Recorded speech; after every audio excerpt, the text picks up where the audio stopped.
queridos irmãos e queridas irmãs. Hoje nós queremos aqui fazer um comentário a respeito desta campanha da fraternidade que está sendo promovida no Brasil neste ano de 2024. E nós vamos mostrar aqui para as pessoas que isso que eles estão promovendo não corresponde de forma alguma àquilo que a igreja pede na sua liturgia e também na sua doutrina para todos os fiéis no tempo da Quaresma.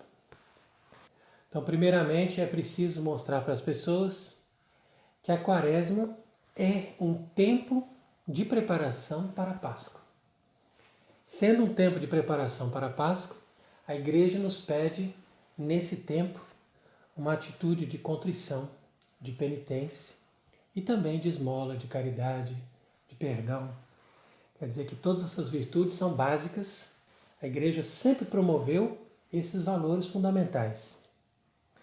Então, quando eles vêm ali falar de amizade, nós devemos entender que isso é uma virtude, é uma coisa boa, dentro de um critério que envolva o objetivo dessa amizade, né? Porque toda amizade tem que ter um objetivo e, por isso mesmo, nós, ao seguirmos a doutrina da Igreja, nós consideramos que a amizade é uma coisa positiva desde que ela tenha um objetivo correto, voltado para a vontade de Deus. Então, fazer uma campanha para promover a amizade não tem sentido nenhum. E isso aí mostra que eles estão focalizando essas coisas básicas que qualquer tipo de promoção social, mesmo extra-religiosa, poderia promover.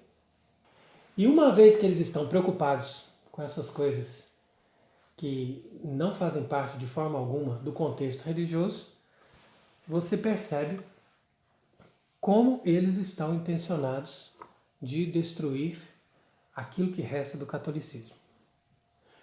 Então nós vamos aqui fazer esse comentário sobre esse texto básico para mostrar que essa campanha não tem nada de católico, porque o que eles estão ensinando e querendo promover ali entre as pessoas não está de acordo nem com a Bíblia, nem com a doutrina da Igreja e nem sequer com a razão humana, nem sequer com a lógica racional básica do ser humano. Aquilo ali não corresponde. Então vejamos bem que esta campanha não tem somente doutrinas, mas tem também músicas, cantos que eles fazem ali entre o povo, para que essas ideias péssimas e esse veneno doutrinal vá entrando através dessas letras, dessas músicas, na mente das pessoas, na mente das crianças, na mente das pessoas simples. Então eles cantam ali, por exemplo, o seguinte: alarga o espaço da sua tenda e promove a amizade social. Vence as sombras do mundo fechado, construindo a igreja sinodal. Então aqui já está bem claro para você ver ali qual que é a proposta que eles estão fazendo. As sombras do mundo fechado, segundo eles, na verdade é o catolicismo. E à medida que a pessoa vence essas sombras, né, porque você precisa negar o catolicismo com tudo aquilo que é fechado, porque de fato o catolicismo é uma religião fechada na sua doutrina, não tem como ser aberto, porque nós temos que definir o que é a verdade, e a verdade é uma coisa fechada. Então, eles chamam a luz da verdade de sombra, para abrir-se para a construção, veja a lógica sempre maçônica, nós falamos aqui sempre, maçonaria tem referência ao pedreiro, então você vai construir, sempre é construir. Construir o reino, construir a igreja sinodal, sempre assim. E é claro que isso aqui está impregnado em todo esse ensinamento, porque como nós sabemos, a revolução maçônica que foi feita na França, ela tem por tripé a fraternidade, igualdade e a liberdade.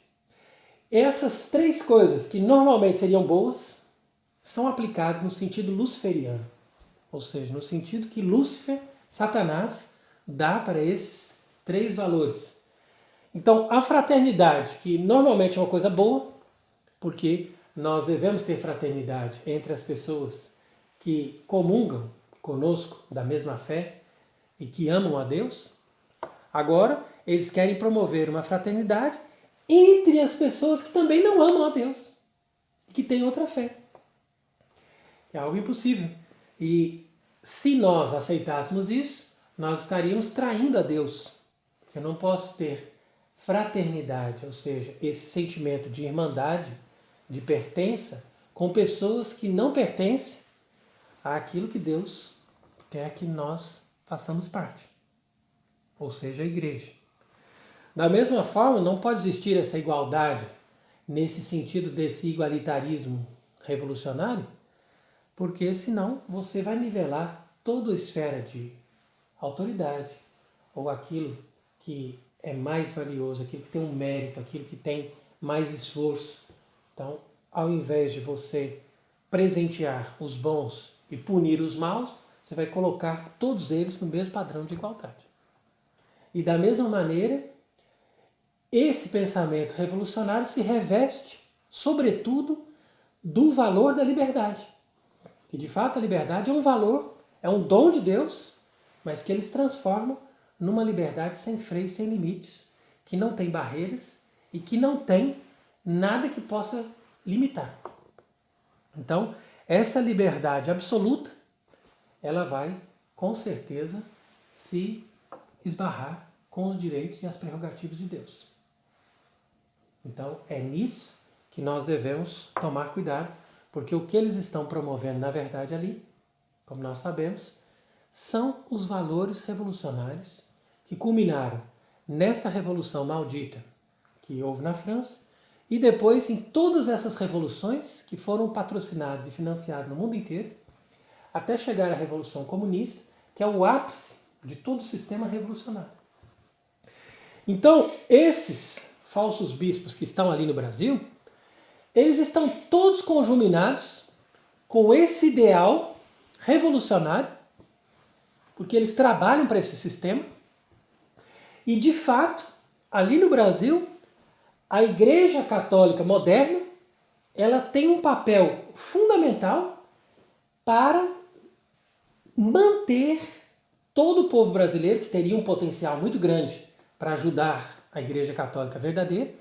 Então, essa falsa igreja que está instalada ali, em nome dessa fraternidade universal, tem por objetivo manter todas essas pessoas dessa nação presas nesse sistema internacional comunista que está sendo implantado no mundo para levar as pessoas a uma escravidão completa que tem por objetivo fazer com que as pessoas se submetam a uma tirania mundial pensando que estão buscando o bem, que estão buscando uma melhor condição de vida, que estão cada vez mais livres, estão sendo cada vez mais favorecidos, quando na verdade estão sendo destruídos em todos os seus valores, em todas as suas culturas e principalmente naquilo que nós temos de mais valioso, que é a revelação divina, que nos dá esta religião divina, que é a Igreja Católica, fundada por Cristo. Então, por isso que nós denunciamos essas coisas, não é porque nós estamos revoltados, ou porque nós decidimos que nós não vamos obedecer esses bispos, que nós não vamos obedecer o Papa. Ao contrário, nós percebemos que nós estamos sendo enganados, que nós não temos na figura desses bispos verdadeiros pastores, e que nós não temos na figura deste falso Papa um verdadeiro sucessor de São Pedro que possa nos dar o ensinamento da verdadeira igreja fundada por Cristo. Então isso é muito simples.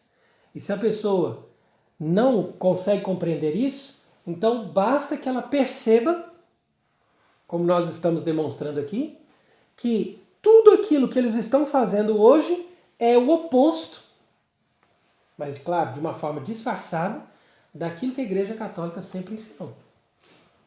E por isso que nós queremos explicar que esse texto base, que foi produzido ali pela falsa Igreja do Brasil para essa campanha da fraternidade, isso já foi condenado pela Igreja. Ali está repleto de heresias principalmente da heresia do pelagianismo, que consiste em acreditar que o ser humano pode ter virtudes, independente da graça, independente dos sacramentos. Então quer dizer que basta eu dizer, olha, sejamos amigos. Pronto, a partir daquele momento todos são amigos. E não é assim. Nós sabemos que pelo pecado original, a amizade é algo que depende de uma graça, depende de um esforço, depende de uma ajuda de Deus. Porque até para eu amar o irmão que nasceu da mesma mãe que eu preciso de uma graça. Não é fácil assim a gente ter esse amor, se libertar do nosso egoísmo. Além do mais, nós não podemos também ter amizade com todos os seres humanos, porque isso é condenado pela própria Escritura. À medida em que o próprio livro do Gênesis, já no início da humanidade, já decretou pela própria palavra de Deus que tem que haver uma inimizade. Então ninguém pode chegar e dizer, agora nós vamos nos libertar dos nossos egoísmos e todos seremos amigos. Não, isso é uma armadilha. Por quê? Porque se eu digo que todos serão amigos, no final das contas vai sobrar só um inimigo. O inimigo vai ser o católico. Vai ser aquela pessoa que defende a verdade. Então essa pessoa vai ser o inimigo de todos. Quando na verdade a Escritura já disse. Isso é Deus que falou. Porém, inimizade entre ti e a serpente. Entre a tua descendência e a dela. Então quer dizer que essa mulher que representa a igreja tem uma inimizade perpétua que nunca vai acabar, até o fim do mundo, com a serpente. E essa inimizade não é só com a serpente, ou seja, com Satanás que está lá no inferno, mas é com toda a descendência de Satanás. Quem é a descendência de Satanás? São as pessoas que escolhem viver segundo os princípios de Satanás. E esses princípios de Satanás estão impregnados aqui nessa campanha da fraternidade.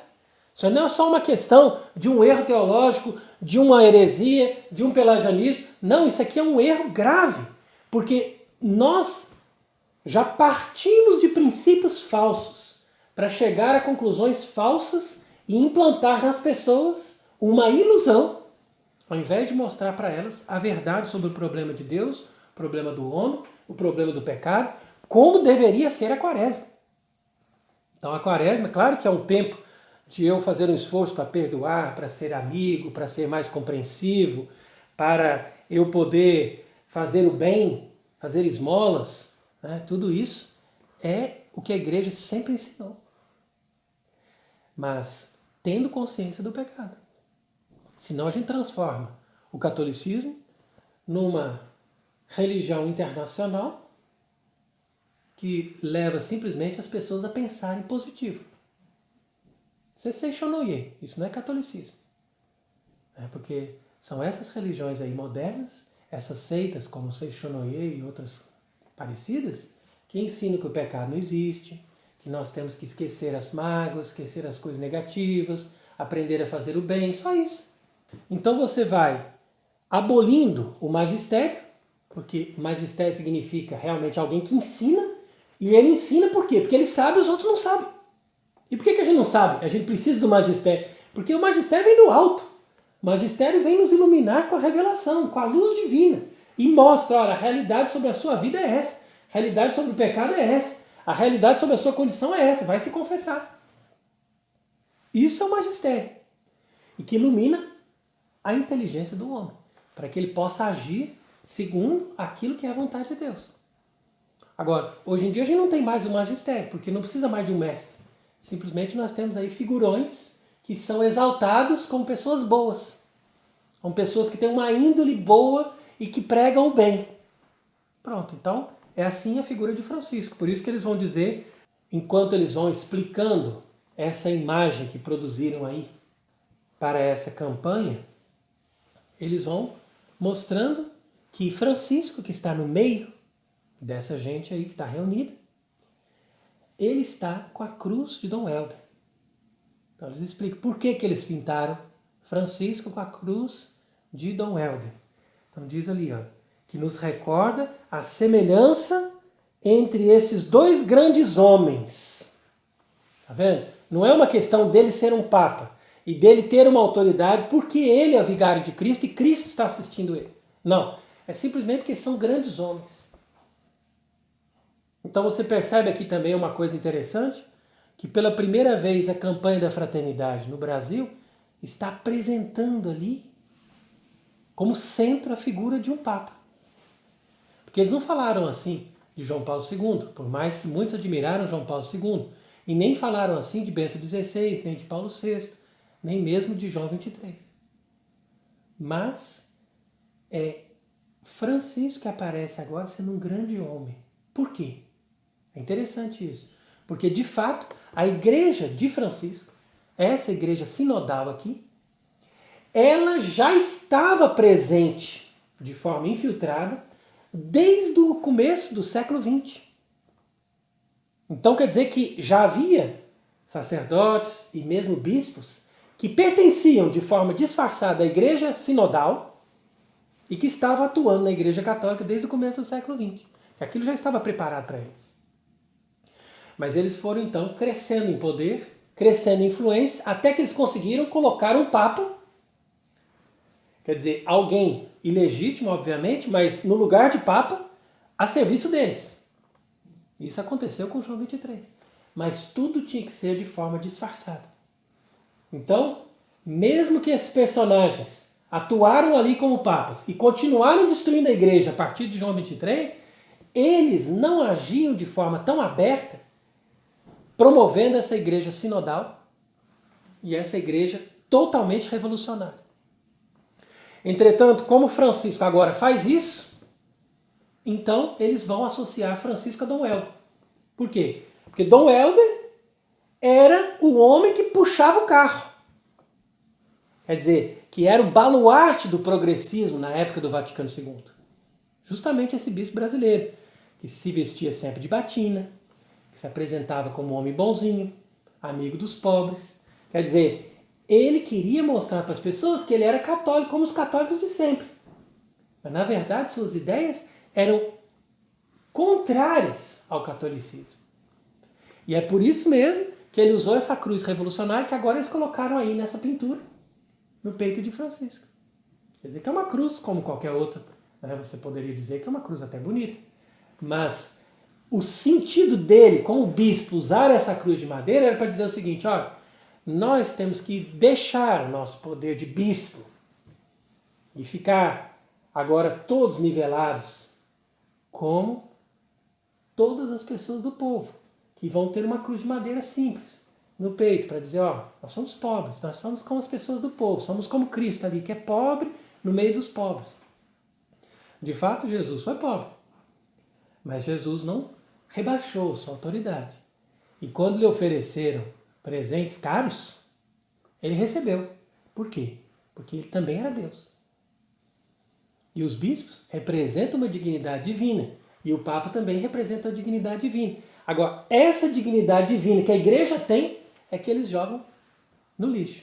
Para quê? Para poder rebaixar toda a dignidade divina, que não pertence a eles, pertence à igreja, e colocar aquilo nivelado para formar essa igreja sinodal, como diz aqui essa música, que vence as sombras de um mundo fechado, construindo a igreja sinodal.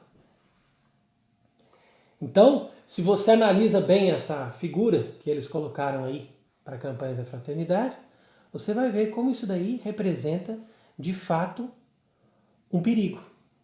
Uma mensagem subliminar muito perigosa. Primeiro que você vê não somente a figura desse falso Papa, que se apresenta ali como um membro estranho dessa família, né? Porque você percebe que ele não é ali nem o velhinho da casa, bonzinho, e nem o Papa que tem a dignidade que está no seu posto de vigário de Cristo. Então quer dizer que é uma figura estranha. Depois, ao lado ali, tem essa mulher grávida, mas ninguém vê onde é que está o pai da criança. Mas ninguém vê ali na figura onde que está o pai dessa criança. Depois você percebe ali também que existem situações ali, a gente não sabe dizer bem se é um casal, se não é. Depois no outro canto tem um homem colocando a mão no outro homem, a gente não sabe se é um amigo ou se é um casal, né? Porque afinal de contas, agora na igreja sinodal, nós temos que abençoar os casais de gays. Então, você percebe que a situação é essa que eles apresentam e fazem as pessoas aceitarem essa nova mentalidade através dessa linguagem subliminar, de cartazes, de vídeos, de músicas, e as pessoas vão engolindo isso no tempo da quaresma. Porque o tempo da quaresma, que deveria ser um tempo de penitência e conversão, acaba sendo um tempo de lavagem cerebral para a formação das pessoas nessa mentalidade perversa dessa igreja anticatólica. Pouco importa se a pessoa está cuidando de Cristo, cuidando da doutrina, cuidando da verdadeira igreja, dando os verdadeiros sacramentos e nos dando a possibilidade de conhecer a verdade, de amar a verdade para nós nos salvarmos. Não. O que importa é estar bem com os pobres e ter amizade social com todos. Então essa é a mensagem deles. Por isso que eles vão dizer aqui, nesse texto base, nossa fé nos recorda que somos todos irmãos e irmãs, possuidores da mesma dignidade, o que nos dá uma igualdade fundamental. Uma vez que dotados de alma racional, criados à imagem de Deus, todos temos a mesma natureza e origem. Remidos por Cristo, todos temos a mesma vocação e destino. Mas calma, como mesma vocação e destino? E como que ele está falando que todos são remidos por Cristo, se nem todos são batizados? Se nem todos conhecem a Cristo? Se nem todos aceitaram Jesus Cristo? Veja que estranho. Depois ele diz ainda, viemos da Trindade e a ela voltaremos. Mas como assim? Viemos da Trindade e a ela voltaremos? Como se fosse uma coisa assim, automática. Quer dizer que já aqui dá uma impressão de que nós saímos ali de Deus como almas pré-concebidas, como dizia Platão, e estaríamos entrando no mundo simplesmente já marcados com o selo de Deus, sem necessidade do batismo, sem necessidade de reconciliação. Então quer dizer que eles ficam sempre confundindo essas palavras e não deixam claro onde que começa e onde que termina. Então quando esse texto base diz que todos somos irmãos e irmãs, ele não deixa para as pessoas possibilidade de enxergarem que somos irmãos e irmãs enquanto batizados, enquanto pertencentes à Igreja Católica e enquanto membros do corpo místico de Cristo. Esse seria o ensinamento correto. Mas aqui, usando dessas fórmulas confusas, ele usa da palavra de Deus para dar a impressão de que aquilo ali está bem embasado, mas a conclusão que ele faz é de que todos os seres humanos são irmãos e irmãs, mesmo que eles não conheçam e mesmo que eles não tenham a fé em Cristo. E é isso, de fato, que eles quiseram fazer com que as pessoas engolissem através do Vaticano II. E a Igreja Católica nunca fez isso. A Igreja Católica, ela sabe qual que é o seu limite. E o seu limite são os batizados.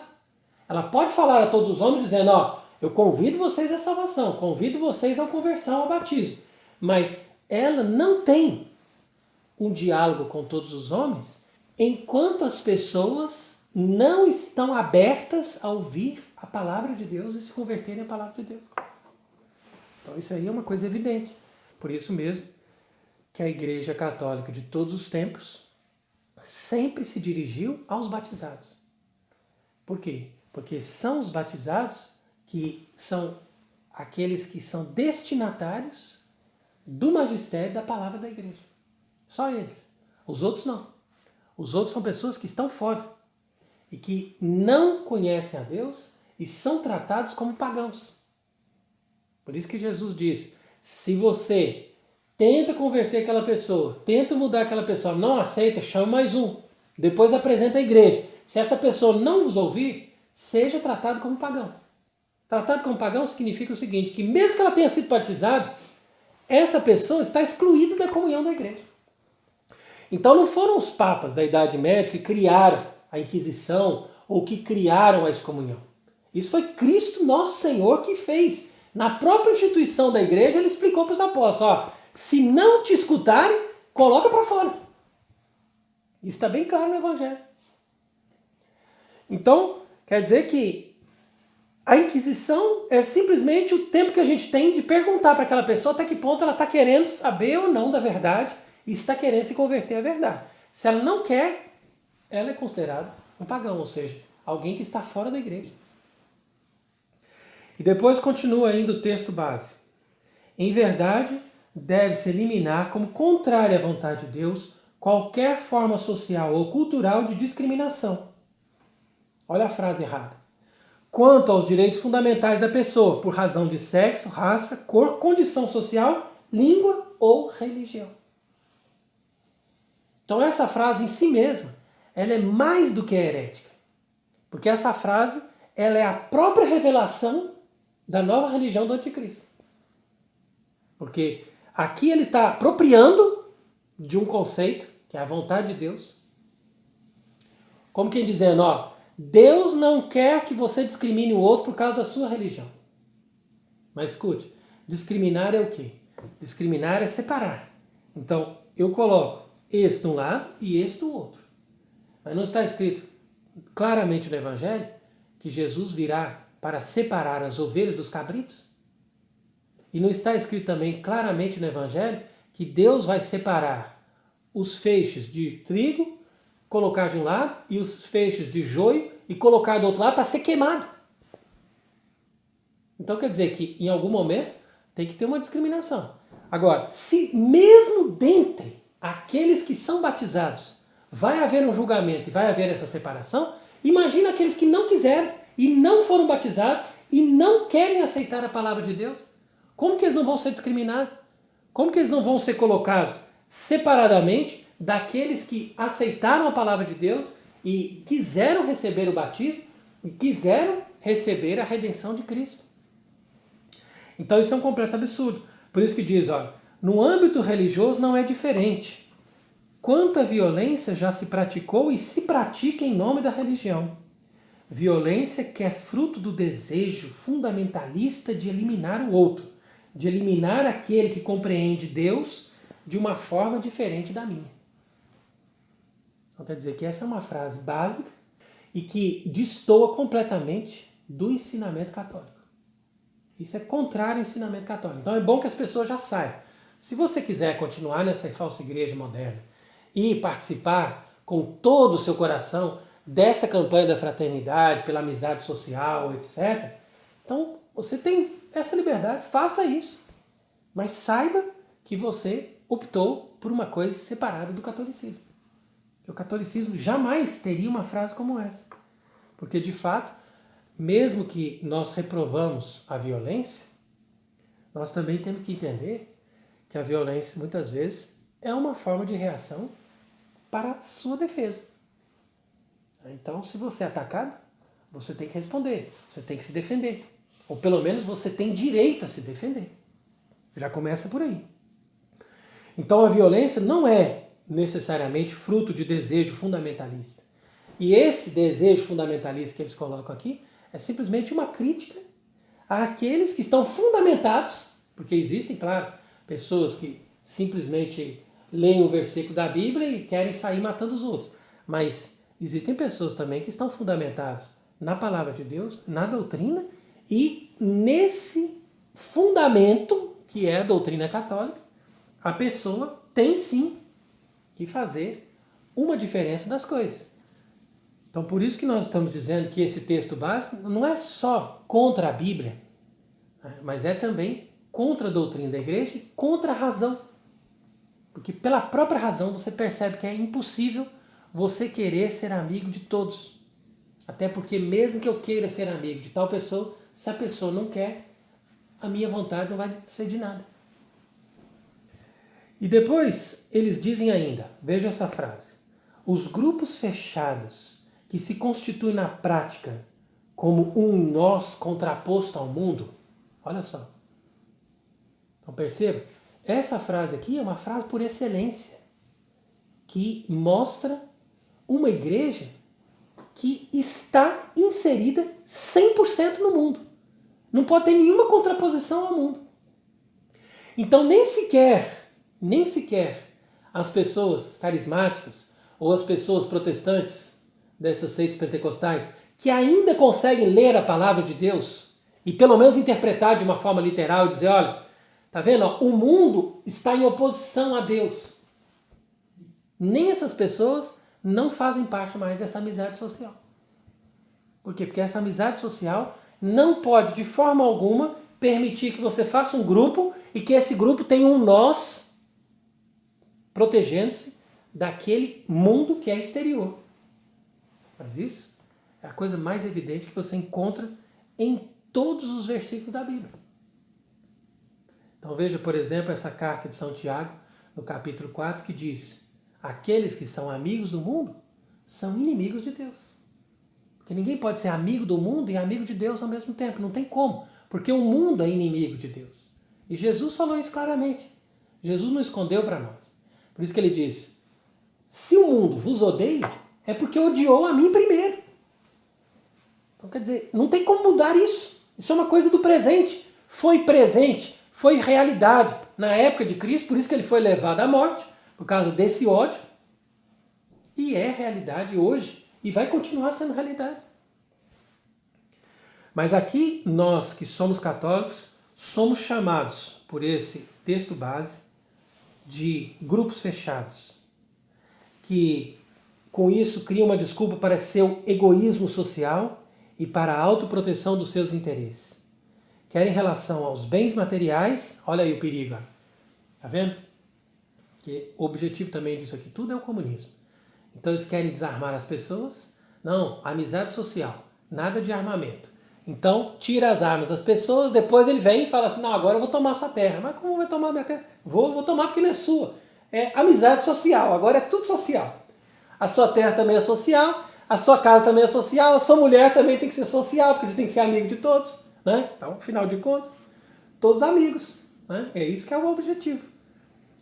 Então aqui, ó, os bens sociais, culturais, afetivos, materiais ou espirituais. Nada disso. Tudo tem que ser partilhado, tá vendo? Comunismo. É a proposta. Depois, mais outras frases absurdas, dizendo que Francisco propôs 3 coisas para as pessoas. Primeiro, ele propôs um pacto educativo global. A gente já fez uma conferência sobre isso. Você sabe bem o que quer dizer, né? Formar as crianças desde pequenas para essa mentalidade péssima, mundana, moderna, enquadrada nessa forma de pensamento que é oposta ao catolicismo. Depois ele propôs também uma economia. Então a proteção da casa comum, a economia Francisco e Clara, que deseja influenciar o pensamento econômico para que as pessoas, né, procurem fazer com que seja mais partilhado os bens e tal, claro. Tudo dentro dessa lógica sinodal. E depois o processo de escuta sinodal, no qual Francisco quis ouvir todas as pessoas de boa vontade de todas as igrejas locais do mundo acerca das suas expectativas sobre a igreja e do seu papel na sociedade. Então, ao invés dele dar um magistério, se ele fosse um papa, ele estaria ali ensinando, falando assim: não, é assim, pronto, acabou, foi revelado por Deus. Mas não, agora é escuta, é ele que vai escutar.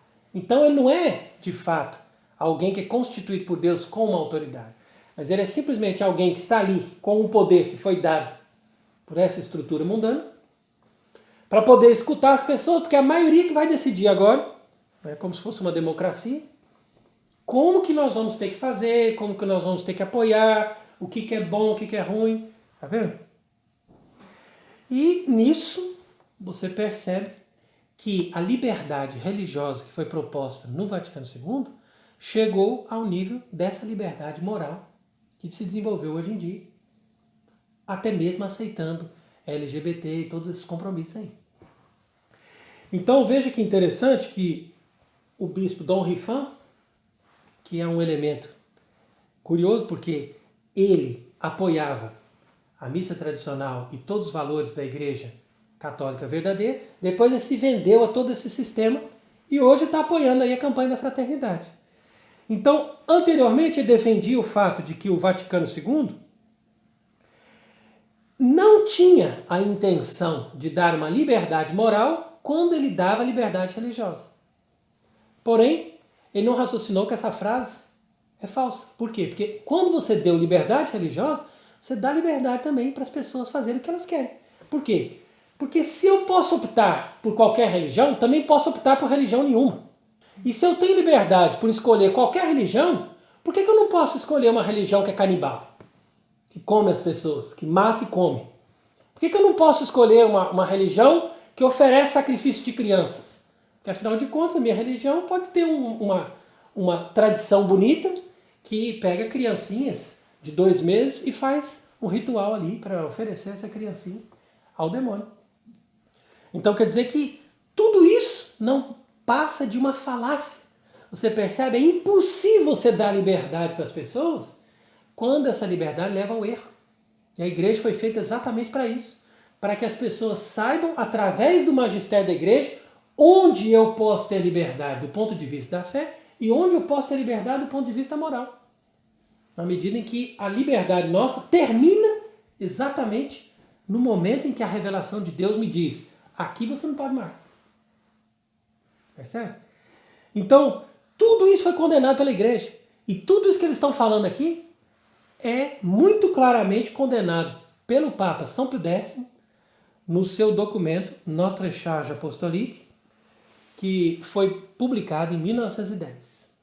Então, nesse documento, o Papa São Pio X condenava esse movimento político-religioso que se chamava Sion. E o Sion, esse nome em francês, significa o suco que a terra produz quando passa o arado e você deixa ali um rastro.